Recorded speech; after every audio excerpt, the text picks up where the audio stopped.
ငါးလုံးငါးနှစ်ကောင်နဲ့လူအများကြီးကိုကျွေးမွေးတော်မူတဲ့အကြောင်းနားထောင်ကြရအောင်တမန်တော်တွေဟာ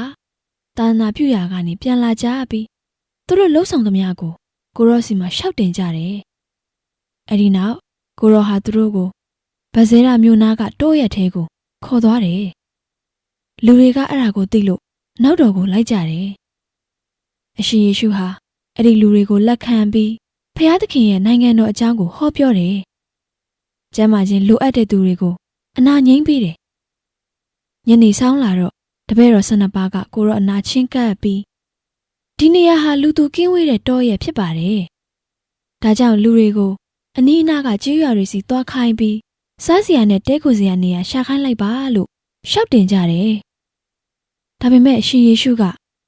လူတွေစားဖို့မင်းတို့ပေးလိုက်ကြပါလို့မိန့်တော်မူတယ်တပည့်တော်တွေကလည်းစားစရာဆိုလို့ကျွန်တော်တို့စီမှာမုံငါးလုံးနဲ့ငါးနှစ်ကောင်ပဲရှိတယ်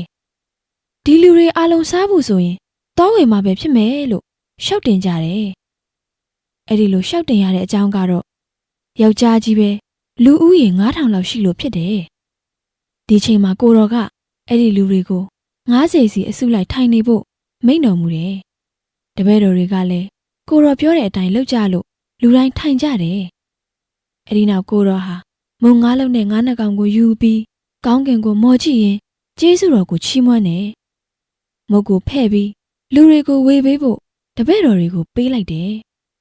လူတွေအားလုံးစားလို့ဝသွားကြတဲ့အခါစားကျွင်းစားကြံတွေကိုလိုက်ပြီးကောက်သိမ်းတာ12တောင်အပြည့်ရကြတယ်ဒါကတော့ရှင်လုကာအခန်းကိုအပိုက်ငယ်30မှ19အထိဖြစ်ပါတယ်